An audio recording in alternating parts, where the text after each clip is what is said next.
Welcome to Satsang.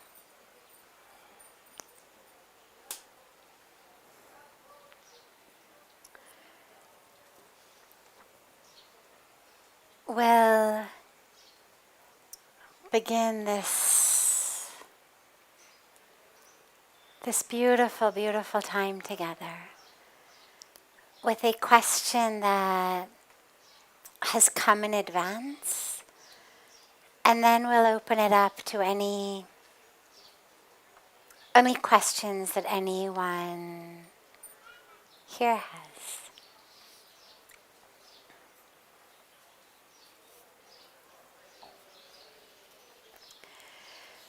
Since unrest is such a motivating force, isn't it okay to be dissatisfied with your situation and not accept it as God's will?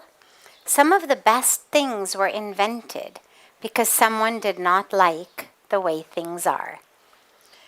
So just to repeat that, it was a bit long. Basically, the question is, do we have to accept everything as God's will? Or is it okay to be dissatisfied because, well, many wonderful things were invented by someone who didn't like the way things were, so they invented something different.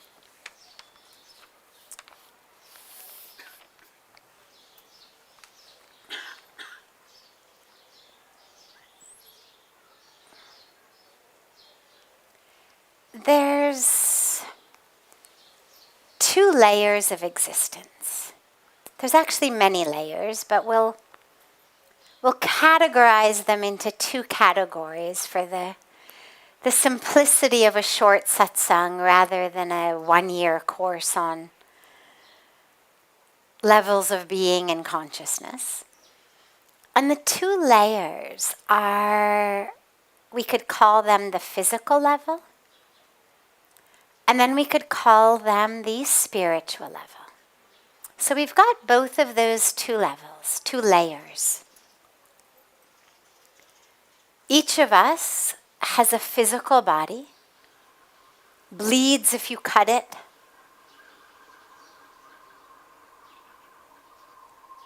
gets uncomfortable if you don't eat, uncomfortable if you don't sleep, eventually gets sick, passes away. The physical body keeps changing. Then we have our soul, spirit. Never born, never dies, never changes, one with all. And I begin this answer with that because the question is trying to take two levels, two layers, and merge them into one. And you can't really do that. We have to take both layers at the same time because they're both important. Even as we grow and expand and deepen as spiritual beings, we're not supposed to neglect the body. This is why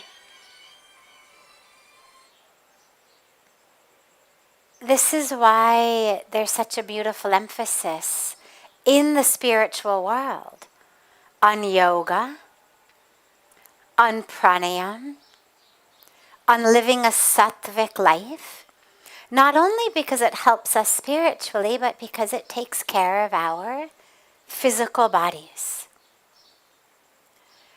So even as we live as spirit, as soul, we know we've got a body and we need to take care of it.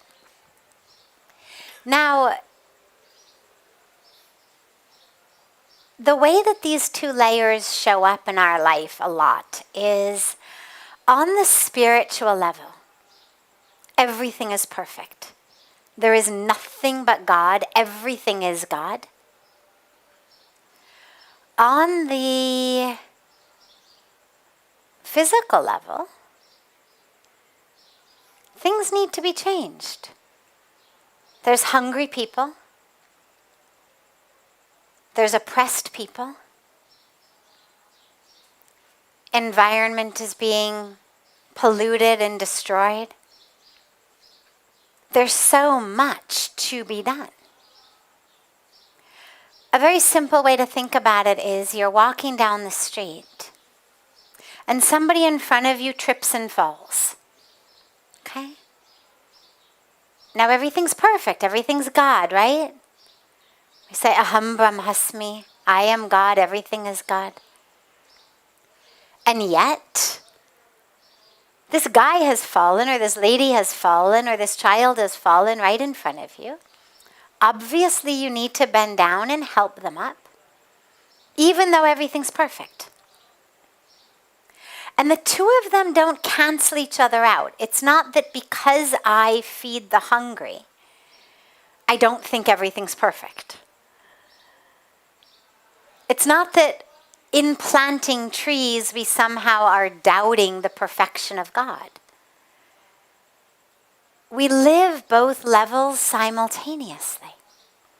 Everything is perfect. Everything is God. And as Bhagavan Krishna makes it so clear in the Bhagavad Gita, each of us needs to stand up and do our duty. And whether it's helping this person up off the floor, planting a tree, serving other people in so many ways, we do it. While simultaneously we realize everything is perfect and everything is God. Now, if you try in your intellectual mind to make those two things merge into one awareness, you'll make yourself kind of crazy. Because you can't. They don't actually go together. I mean, if everything's perfect, why help the person? If everything's perfect, why feed the hungry? If everything's perfect, why plant trees? And this is why we meditate. It's why we go deep on a spiritual path, because only when we go deep can we actually experience the presence of both simultaneously and realize it's not either or. Yes, everything is God. Yes, everything is perfect. And, you know, it's like they say, right? Have faith in God and tie your camel. Right? Yes, I believe in God. But it's my only camel. I need him. I'm going to tie him up to the tree while I take a nap.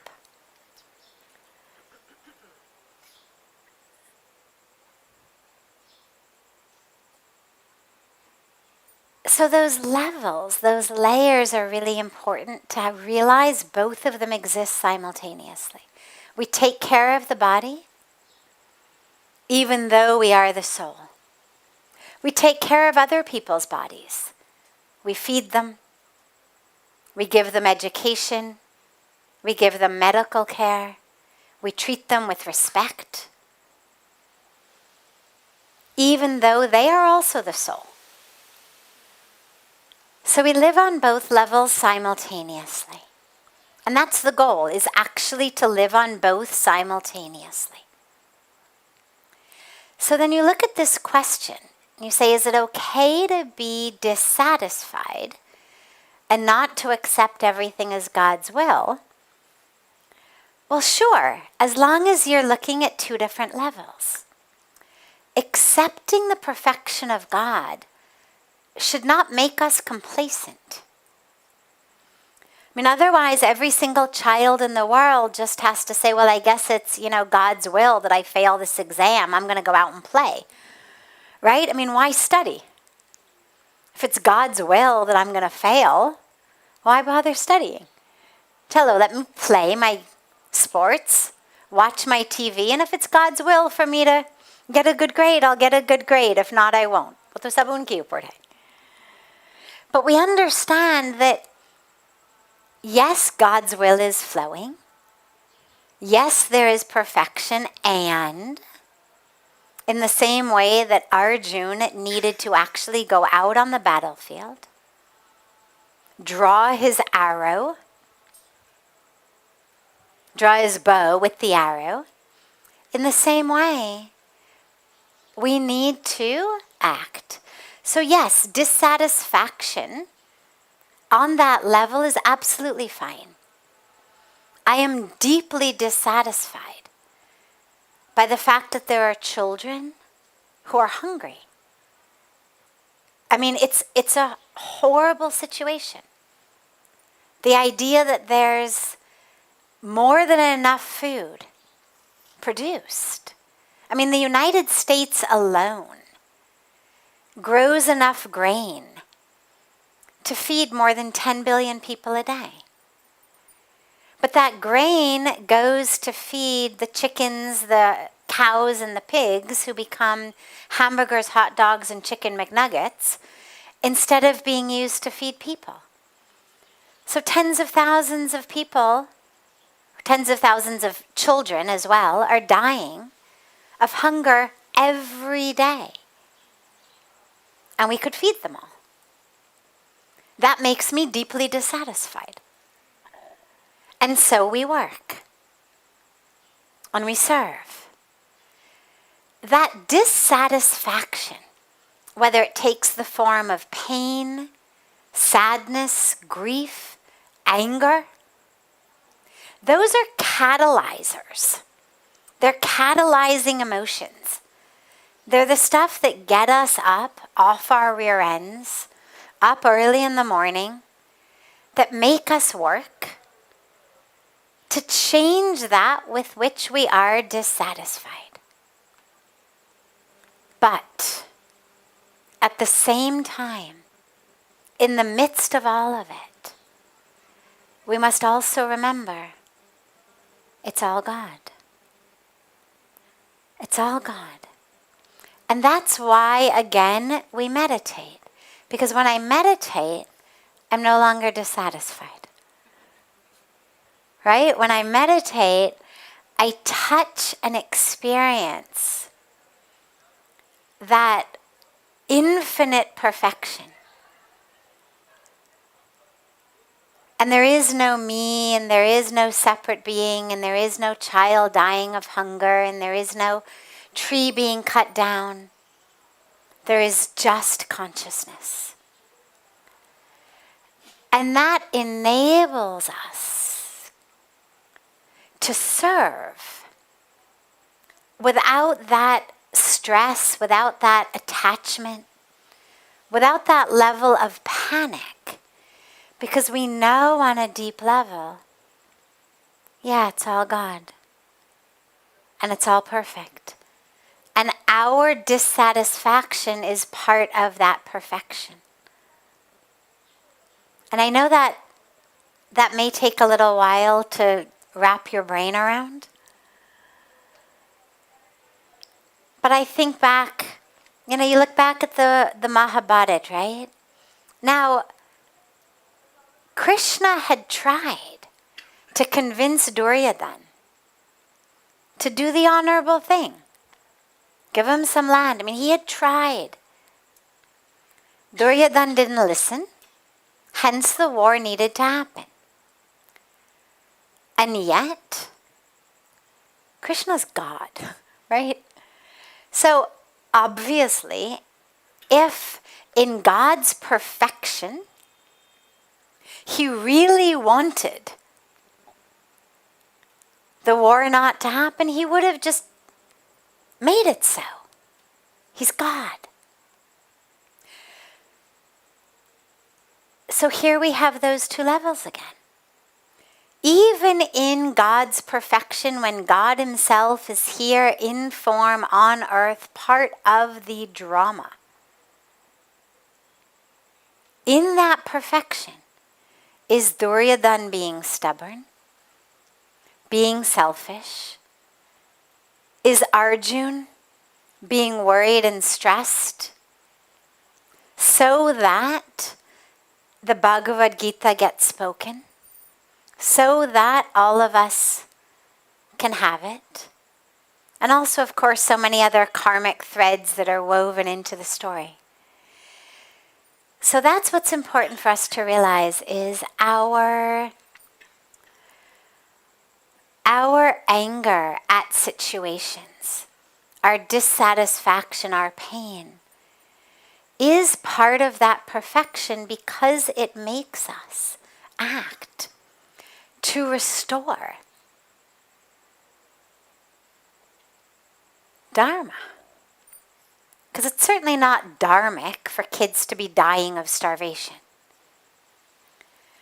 And so when we have that pang of anger, of sadness, of grief, we work, we serve.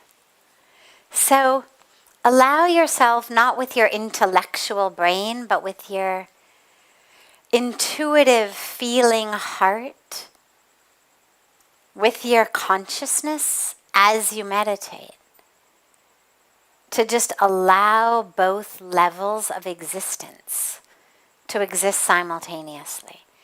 And allow yourself and your awareness to seamlessly and smoothly embrace both, live with both, flow back and forth between both. Yes, we are serving and working. And yeah, everything's perfect and it's God, and we sing and we chant and we dance and we pray. And yeah, there's poverty and hunger, and so we serve. And yeah, it's all perfect as we bathe in Ganga. And yet you see the flow, because they both exist simultaneously.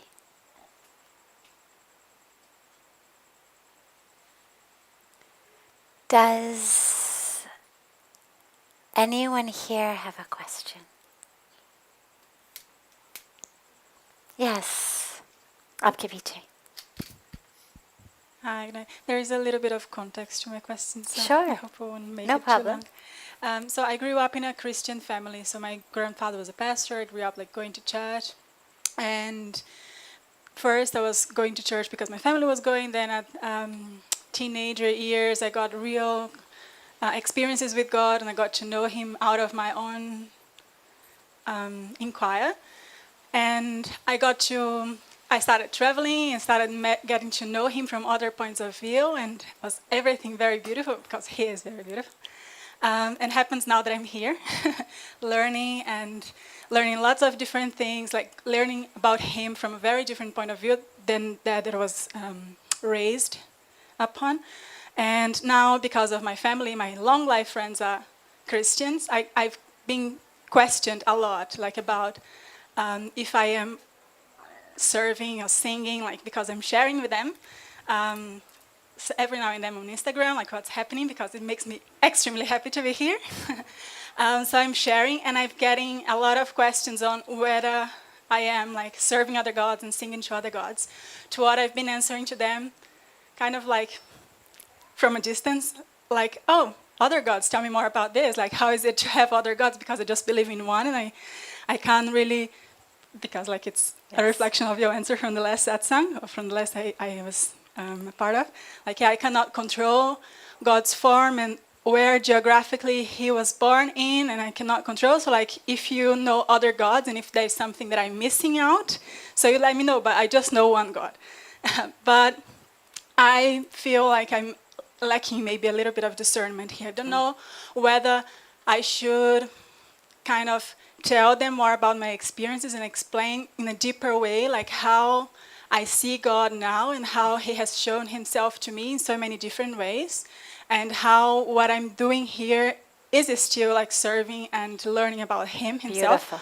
Or if I should, if it would be like the Bible that I grew up reading, or if it would be throwing pearls to the pigs, and I would be wasting my time. So I don't know whether I would be I should be an evangelist on it and go like Arjuna and fight the righteousness fight and explain to them and let them know more about it, or if I should just whatever. Wonderful. I don't know. Did everyone hear and understand her question? So just to summarize and clarify, it was such a great question. I wanted to make sure everyone got it. She grew up in a Christian family. Where are you from? Brazil. So she grew up in a Christian family in Brazil. Now she's here.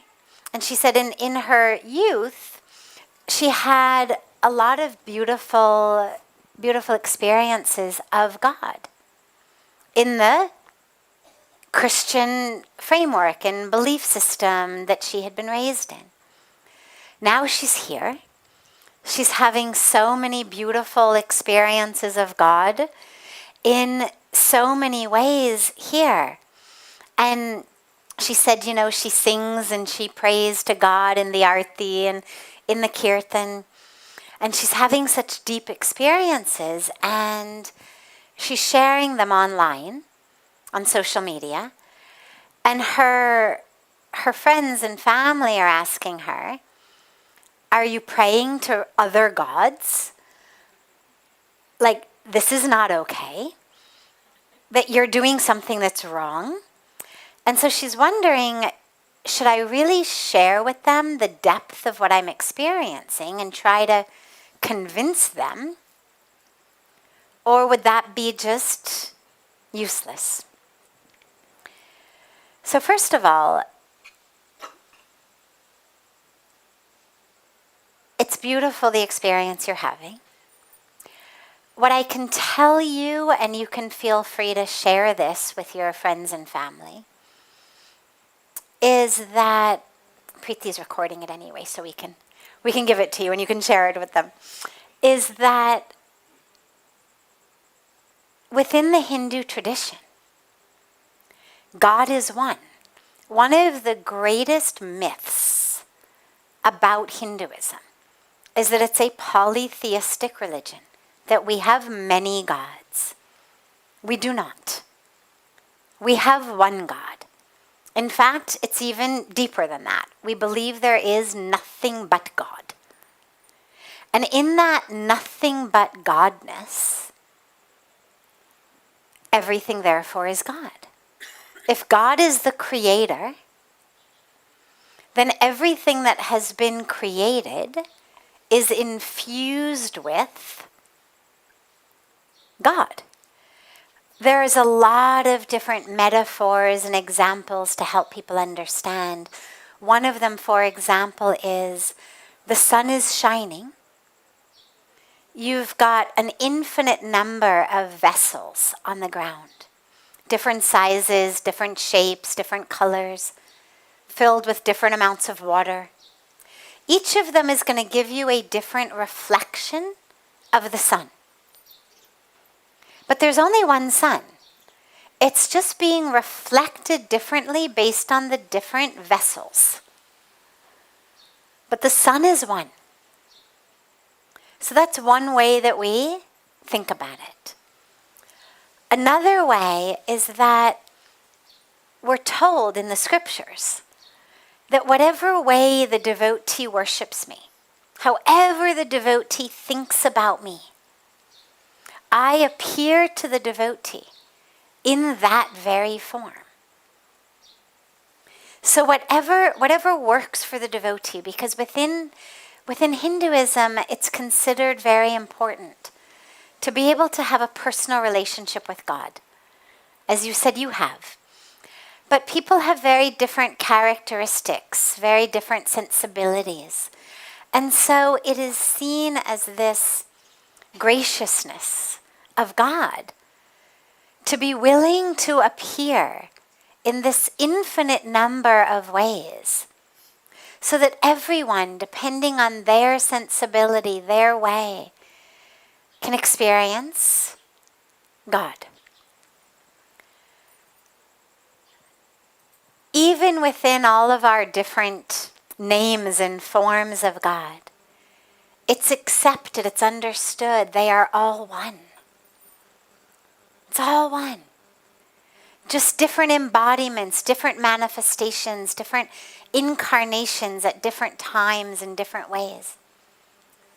Another way to think about it is, you think your father, okay, one man, So at home, maybe he wears his jeans and t-shirt.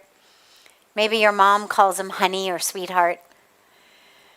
Then he goes to the office in a suit and tie, and people call him sir or mister, whatever your last name is.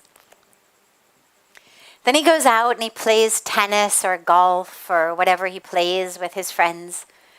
And he wears his shorts or his tennis clothes or his golf clothes. And maybe they call him by whatever his first name is. Or just, hey, buddy, right? His parents call him son. You call him dad. One man, so many different relationships.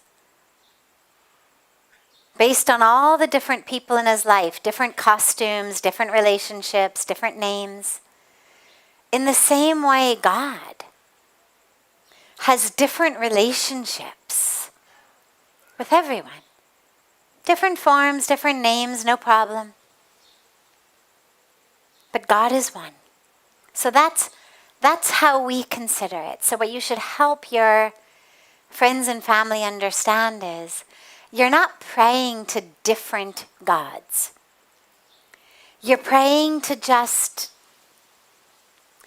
cultural variations of the name and the form. It would be like if you went to church in France, and you went to church in Spain, and you went to church in Russia. They would speak about God with different names because they speak different languages. Songs would be different, prayers would be different. Different cultures, different languages. In the same way, you're praying to God in cultural variations of names and forms and ways, and through these, you are experiencing a more infinite form of God. Now, I wouldn't try to shove that down their throats. It doesn't ever go over very well. But I would gently share it as just an offering. An offering. Here's what I have learned. Here's where I have been transformed. Here's something that really touched me. Keep it personal. Those who are ready and open to accept a greater experience, a greater possibility of the experience of God, will understand. Those who aren't won't. And that's okay. Their time will also come. Because ultimately, whatever we call God, God is in, as we always say, every blade of grass, every drop of water, every tree, because God has given them to us. The same way if your child or beloved paints you a picture, the beloved is in the picture. You see the picture, you love it, because your beloved's love is in the picture. Whether it's artistically a good picture or not. Your beloved is in there, so you love it. The last thing I would tell you is I think actually in the Bible, in the words of Jesus Christ, I think there is actually even a calling to a greater and vaster vision. And here's why I think so. And I was raised Jewish. I was not raised Christian. I am not a scholar of Christianity by any means. But here's my understanding. He has given us an injunction to love thy neighbor as thyself, right? This is a very core teaching of Jesus Christ in the Bible. Love thy neighbor as thyself. Now, I asked a lot of Christians I know, well, does he specify what he means by neighbor? Next door neighbor, 1 block, 2 blocks, 10 blocks, 1 mile radius? And everyone said no, he didn't specify. Now, that's very interesting because if you're giving a teaching, you would be specific. I mean, if you only mean those on your block, you would say, love those on your block as thyself. Love those in a 1 mile radius as thyself. But he didn't give any specifics, which to me means that we cannot assume to put a border or boundary anywhere. We cannot say that we know what he meant when he didn't tell us.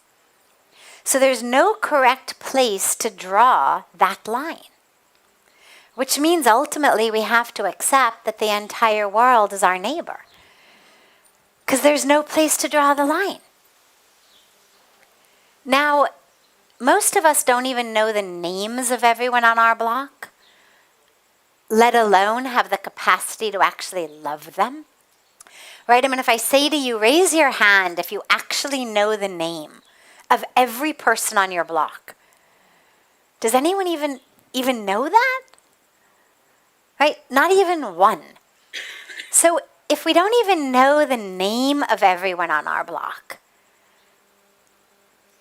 how can we love them?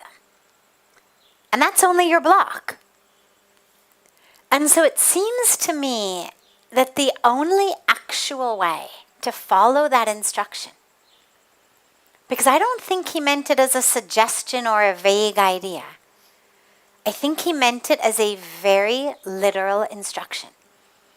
And to me, the only way to do that is to love God and see everyone as God. Otherwise, there is no way to love everyone.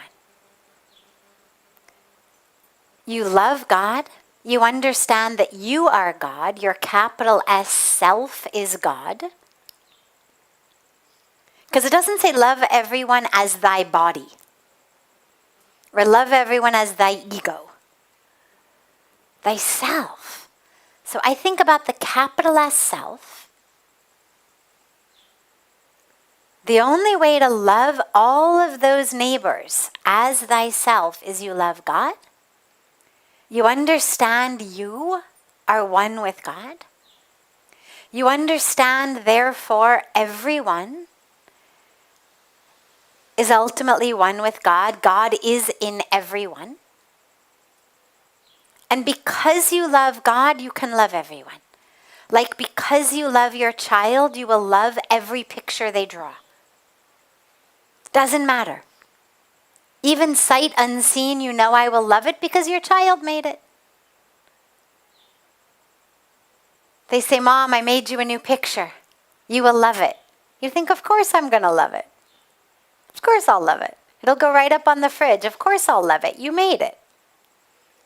So the only way to do that is to love God and see God in everyone. I cannot imagine another way you could fulfill that instruction. And so I actually believe that in that teaching is a calling to an expansive understanding of the presence of God. Yeah.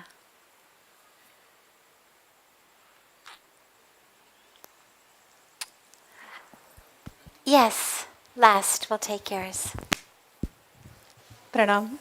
I have a query. It is said that when you are prepared, your guru comes in your life when you are prepared. So my question is, what should we do to prepare ourselves to get our gurus in our life?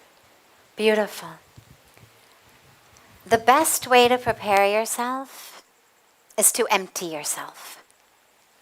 It's like if you're going to a bandara, a big feast, okay? Whether it's a langar,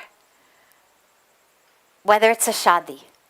Either way, whatever type of food you're going to get, you are going to a wonderful feast. Well, would you eat a big meal before you went? Right? You'd want to make sure that you're hungry because you know, I'm about to get a lot of really good food. So you want to be hungry. And if you're going to one of those where it's, an ashram or a langar where the sadhus and everyone are bringing their own utensils. You're bringing your own bowl. Well, would you bring the bowl full of something already? Like half full of, your breakfast leftovers? Of course not. You'd make sure it's empty so that you can fill it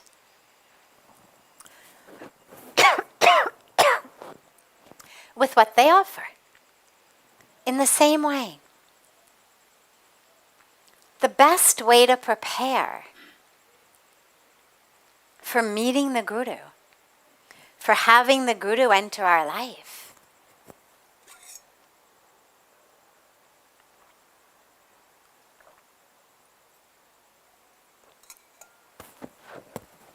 is to empty ourselves. Because otherwise,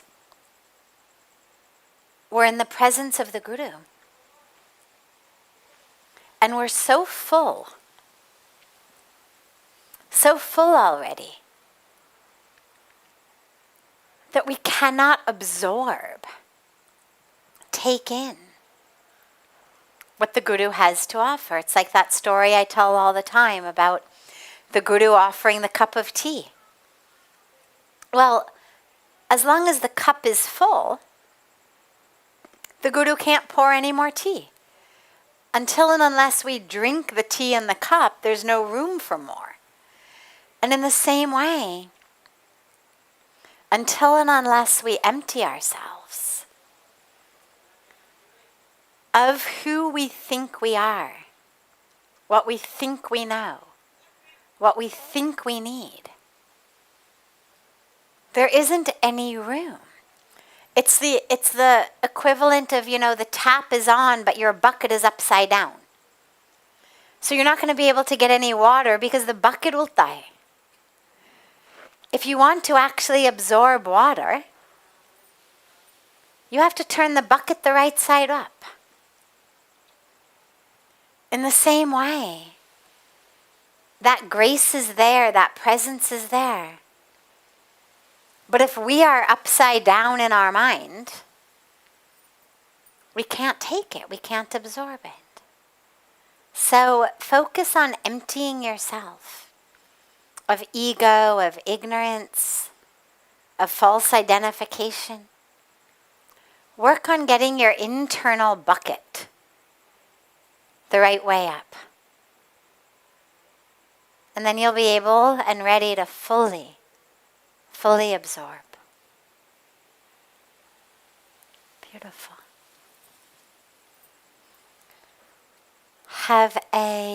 हम आपकी question कल से शुरू करें, ठीक?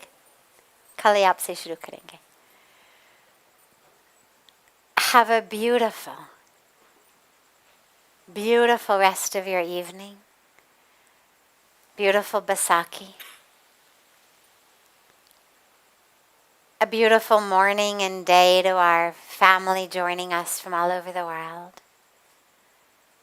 And so much love to you all. And I look so forward to being together tomorrow.